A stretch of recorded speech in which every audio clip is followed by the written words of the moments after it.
And we go back to the phones. This is Sean in Palm Beach Gardens, Florida. Hi, Sean.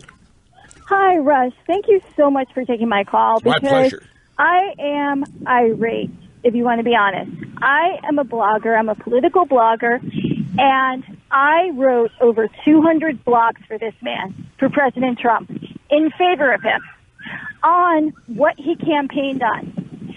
And what I'm seeing these past couple weeks, I voted for Team Bannon. I did not vote for the president's daughter.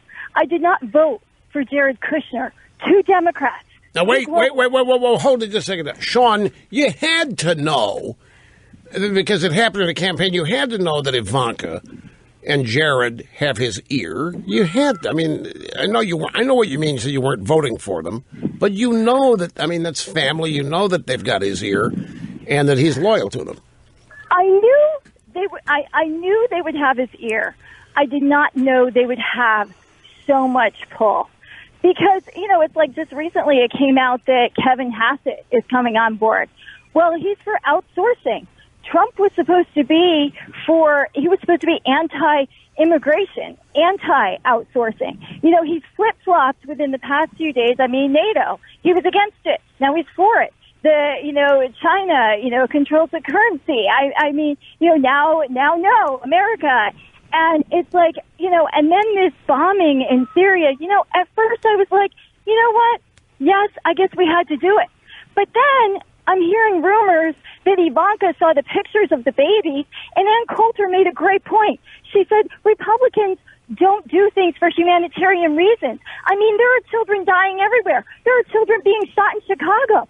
Is Ivanka going to say, hey, Daddy, go to Chicago and bomb Chicago because people are getting shot? And I know that's obviously a gross exaggeration, but it's very upsetting. I am talking to a man that's a Kurdish fighter for Kurdistan, and I'm asking him about the gassing in Syria.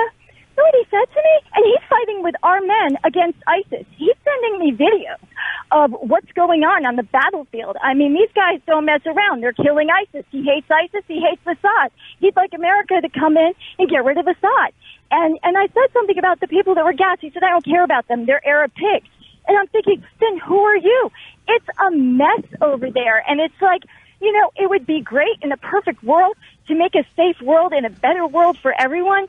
But, we spent $95 million. I think that's the figure for the Tomahawk missiles. And what did we accomplish? That we're strong and that we're not going to watch people suffer?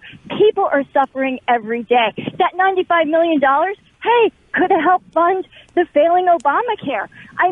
The president has not passed one piece of domestic legislation. Has he done some good things? Yes, he has. Am I still behind him? Yes, I am. But I have some valid concerns. I voted for a non-establishment, a non-globalist, a non-Democrat.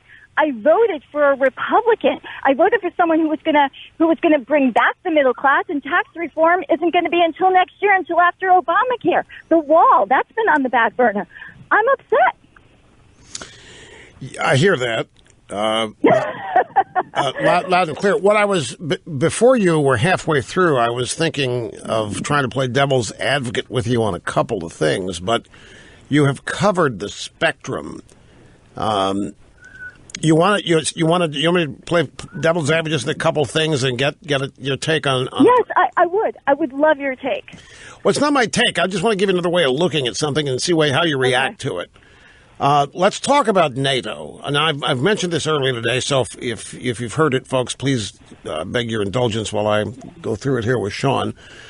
During the campaign, you're right. The president complained loudly that we were doing dumb things in NATO because most of the member states were not paying their fair share, that we were paying much of way outside burden, and we weren't getting anything for it, and it was stupid and dumb, and if it didn't change, then NATO may as well just go away. So people hear that. Right on, man. Right on. We don't need to prop up these socialist democracies that won't pay their fair share. Right on, Trump, you go. Now, Trump says all this, and he raises hell, and then he starts calling them out for not paying their dues. Now, guess what? These nations, all of a sudden, we got a statement today from the NATO Secretary General that all of these nations Trump called out are now stepping up and paying their dues, meaning they're spending 2% of GDP on defense, or they're intending to, they're allocating it. And so in that sense, Trump is now saying NATO's okay because he made everybody play straight and contribute their fair share and essentially saved it. And he would tell you that his opener here during the campaign, ripping into NATO as something worthless and outmoded, was simply to get people to step up, pay their fair share, and he's done that. And therefore, this is a success, not a flip-flop. If somebody explained it to you that way, what would your reaction be? Then I would say he's a great manipulator, and he accomplished what no one else has been able to accomplish. And, Okay, let's go to the Chi-Coms. You mentioned the Chinese and currency manipulation. And you're right. All during the campaign, he beat up China every day. He beat him up on the currency manipulation. He beat him up on trade. He beat him up on outsmarting our own negotiators. And he said it wasn't going to go on any longer. Now, all of a sudden, guess what happens? He has a meeting with the Chi-Com leader at Mar-a-Lago. He has a phone call with the Chi-Com leader, and the Chi-Com leader is now telling the North Koreans to stand down or the Chinese are going to abandon them. Now, that has to be, no matter how you look at it, that has to be looked at in certain ways as a success, because I'll guarantee you this, Sean, there is no way Barack Obama, I don't know anybody else, who would have made the Chinese, convinced the Chinese to abandon their communist blood brother North Koreans. So, yeah, he can say, I was threatening them. I told them what for. I told them we're going to screw around. They keep manipulating the currency. We're going to get it back in the way we trade. And now he's converted this Xi Jinping leader in China into, well, it's all apparent. I mean, the threat that they made to North Korea is real. And North Korea has been out there launching missiles. They haven't been aiming them right, but they're threatening to do all kinds of things to us. And Trump threatened them, and the Chinese told the North Koreans he's not bluffing. Do not think he's bluffing. The Chinese went to the North Koreans and said, do not look at this guy the way you looked at previous presidents. He intends to take you out if you keep this up. Now, people would tell you this is a success in terms of foreign policy with the Chinese. Okay.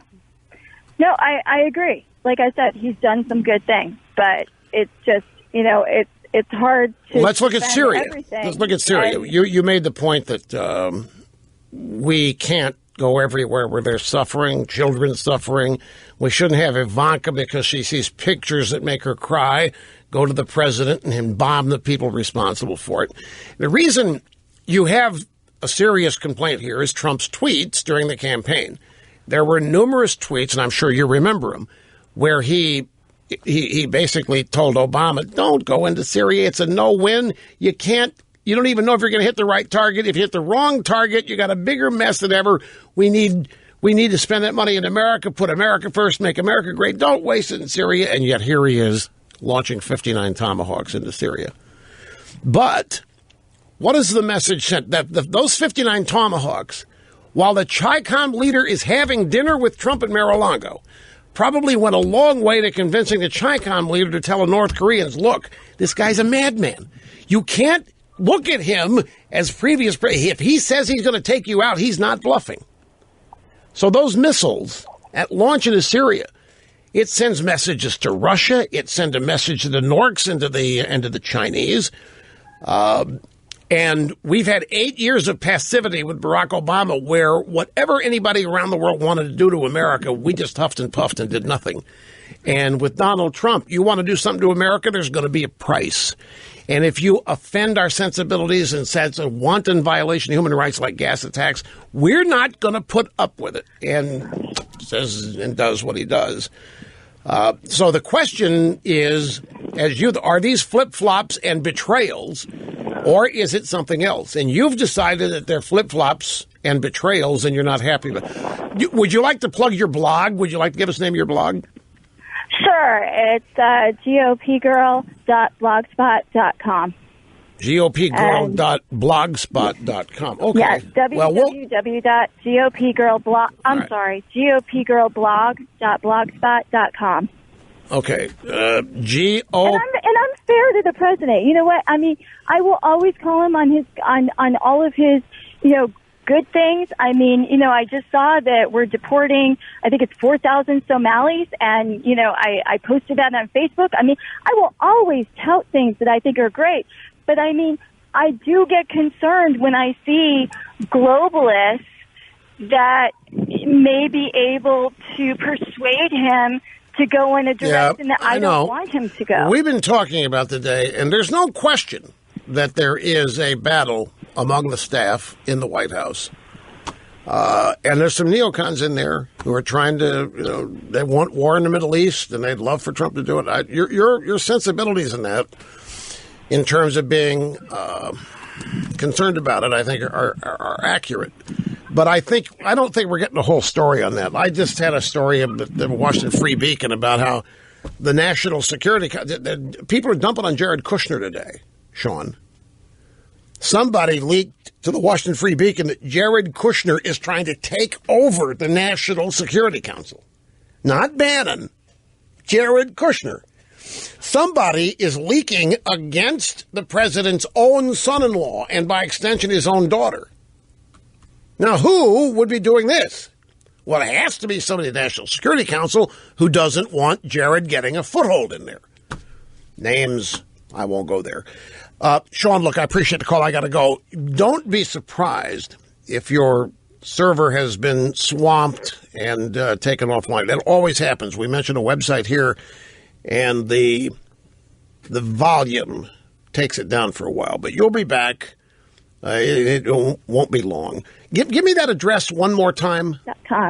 www.gopgirlblog.blogspot.com. Okay. And I'm anything but politically correct.